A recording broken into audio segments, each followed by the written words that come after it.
जय माता दी। मेरे सभी प्यारे दोस्तों, मैं लक्ष्मी शर्मा बड़ों को चरण स्पर्श, छोटों को प्यार और बराबर वालों को दिल से नमस्कार करती हूँ। आज की वीडियो में आप सभी जानेंगे इंदिरा एकादशी कब है, जानेंगे तिथि, शुभ मुहूर्त, महत्व और पारण का सही समय। पितर पक्ष में पड़ने वाली एकादशी के व्रत को इंदिरा एकादशी कहा जाता है। यह व्रत बहुत ही खास माना जाता है। इंदिरा एकादशी का व्रत आश्विन मास के कृष्णा पक्ष की एकादशी को मनाया जाता है। इस साल ये एकादशी 21 सितंबर को पड़ रही है। इस दिन भगवान विष्णु की विधिवत पूजा की जाती है। पितर पक्ष के दौरान पड़ने के कारण भगवान की कृपा से पितरों को स्वर्ग की प्राप्ति होती है। माना जाता है कि जो लोग हर तरह के कष्टों से छुटकारा पाकर सुख, समृद्धि और मृत्यु के मोक्ष चाहते हैं तो इस व्रत को जरूर रखना चाहिए। आइए जानते हैं इंदिरा एकादशी 2022 की तिथि। पाचांग के अनुसार आश्विन मास के कृष्णा पक्ष की एकादशी तिथि 20 सितंबर मंगलवार को रात 9:26 पर आरंभ हो रही है, जो अगले दिन 21 सितंबर बुधवार को रात 11:34 पर समाप्त होगी। उदया तिथि के आधार पर इंदिरा एकादशी का व्रत 21 सितंबर को रखा जाएगा। इंदिरा एकादशी व्रत का मुहूर्त। इंदिरा एकादशी का व्रत रखने के साथ विधिवत भगवान विष्णु की पूजा की जाएगी। 21 सितंबर को सुबह 6:09 से सुबह 9:11 के बीच भगवान विष्णु का पूजन करना सबसे शुभ माना जा रहा है। इसके अलावा सुबह 10:43 से दोपहर 12:14 तक पूजा का शुभ मुहूर्त है। इसके साथ ही इंदिरा एकादशी के दिन शिव योग भी लग रहा है। इस दिन शिव योग सुबह 9:13 से प्रारंभ होगा। एकादशी व्रत का पारण एक दिन बाद किया जाता है, इसलिए इंदिरा एकादशी व्रत का पारण 22 सितंबर को किया जाएगा। पारण का शुभ मुहूर्त सुबह 6:09 से सुबह 8:35 के बीच में होगा। इंदिरा एकादशी की महत्व। इस व्रत के महत्व के बारे में स्वयं कृष्ण भगवान ने धर्मराज युधिष्ठिर को बताए थे। पुराणों के अनुसार इस व्रत को करने से लोगों को यमलोक से मुक्ति मिलती है। श्राद्ध पक्ष वाली एक एकादशी का पुण्य अगर पितर गणों को दिया तो नरक गए पितर को स्वर्ग की प्राप्ति होती है। आइए सुनते हैं इंदिरा एकादशी की व्रत कथा। श्री युधिष्ठिर बोले कि हे भगवान, अब आप कृपा पूर्वक आश्विन मास की कृष्णा पक्ष की एकादशी की कथा को कहिए। इस एकादशी का नाम क्या है तथा इस एकादशी के व्रत करने से कौन कौन फल मिलते हैं, सो सब समझाकर मुझसे कहिए। इस पर श्री कृष्ण भगवान बोले कि हे राजन, आश्विन मास के कृष्णा पक्ष की एकादशी का नाम इंदिरा है। इस एकादशी के व्रत के करने से नरक में गए हुए पितरों का उद्धार हो जाता है। हे राजन, इस एकादशी की कथा के सुनने मात्र से ही वाजपेयी यज्ञ का फल मिलता है।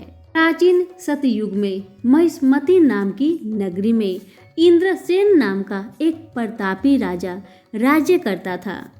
वह पुत्र, पौत्र, धन, धान्य आदि से पूर्ण और सदैव शत्रुओं का नाश करने वाला था।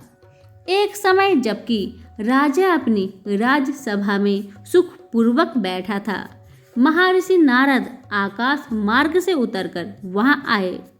नारद जी को देखकर राजा आसन से उठा और अर्घ्य आदि से उनकी पूजा करके आसन दिया। महर्षि नारद बोले कि हे राजन, आपके राज्य में सब कुशल तो है। मैं आपकी धर्म परायणता देखकर अत्यंत प्रसन्न हूँ। तब राजा बोले, हे महर्षि, आपकी कृपा से मेरे राज्य में सब कुशल पूर्वक है तथा आपकी कृपा से मेरे समस्त यज्ञ कर्म आदि सफल हो गए हैं। हे देव, अब आपकी क्या आज्ञा है इस पर नारद जी बोले कि हे राजन, मुझे एक महान आश्चर्य हो रहा है कि एक समय जब मैं ब्रह्मलोक से यमलोक को गया था, उस समय यमराज के सभा के मध्य में तुम्हारे पिता को बैठे देखा। तुम्हारे पिता महान ज्ञानी, दानी तथा धर्म आत्मा थे। वह एकादशी के व्रत के बिगड़ जाने से यमलोक को गए थे। तुम्हारे पिता ने मुझसे तुम्हारे लिए एक समाचार भेजा है कि आप मेरे पुत्र के पास जाए। मेरे पुत्र का नाम इंद्रसेन है, जो कि महिष्मती नाम की नगरी में राज्य करता है। मुझे किसी पूर्व जन्म के बुरे कर्म के कारण यह लोक मिला है। यदि मेरा पुत्र इंद्रसेन आश्विन मास के कृष्णा पक्ष की इंद्रा एकादशी का व्रत करे और उस व्रत को मुझे दे दे तो मेरी मुक्ति हो जाएगी। इस लोक से छूटकर स्वर्ग लोक में वास करूंगा। जब राजा ने महर्षि नारद जी से ऐसे पिता के दुख पूर्व वाक्य को सुना तो उसे महान दुख हुआ और इंद्रा एकादशी के व्रत की विधि पूछने लगा कि हे नारद जी, अब आप मुझे इस एकादशी की व्रत की विधि बताए। इस पर नारद जी बोले कि हे राजन, आश्विन मास की कृष्णा पक्ष की दशमी के दिन प्रातः काल श्रद्धा सहित स्नान करना। इसके पश्चात दोपहर को भी स्नान करना चाहिए।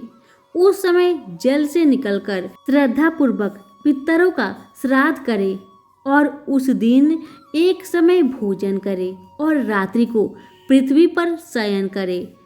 इसके दूसरे दिन अर्थात एकादशी के दिन प्रातःकाल दातुन करे और स्नान करे। उसके पश्चात भक्ति पूर्वक व्रत को धारण करे और कहना चाहिए कि मैं आज निराहार रहूंगा और समस्त भोगों को त्याग दूंगा। इसके पश्चात कल भोजन करूंगा। हे भगवान, आप मेरी रक्षा करने वाले हैं। आप मेरे व्रत को निभाइए। इस प्रकार आचरण करके दोपहर को शालिग्राम जी की मूर्ति को स्थापित करे और उत्तम ब्राह्मण को बुलाकर भोजन कराए और दक्षिणा दे।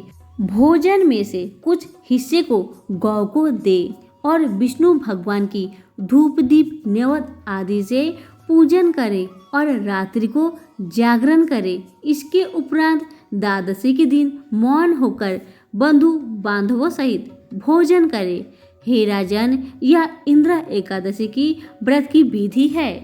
हे राजन, यदि तुम आलस्य रहित होकर इस एकादशी के व्रत को करोगे तो तुम्हारे पिताजी अवश्य ही स्वर्ग में जाएंगे। महर्षि नारद राजा को उस उपदेश देकर अंतर ध्यान हो गए। राजा ने इंद्रा एकादशी के आने पर उसका विधि पूर्वक व्रत किया। बंधु बांधव सहित इस व्रत के करने से आकाश से पुष्पों की वर्षा हुई और राजा का पिता यमलोक से रथ पर चढ़कर स्वर्ग को गया। राजा इंद्रसेन भी इस एकादशी के व्रत के प्रभाव से इस लोक में सुख भोग कर अंत में स्वर्ग लोक को गए।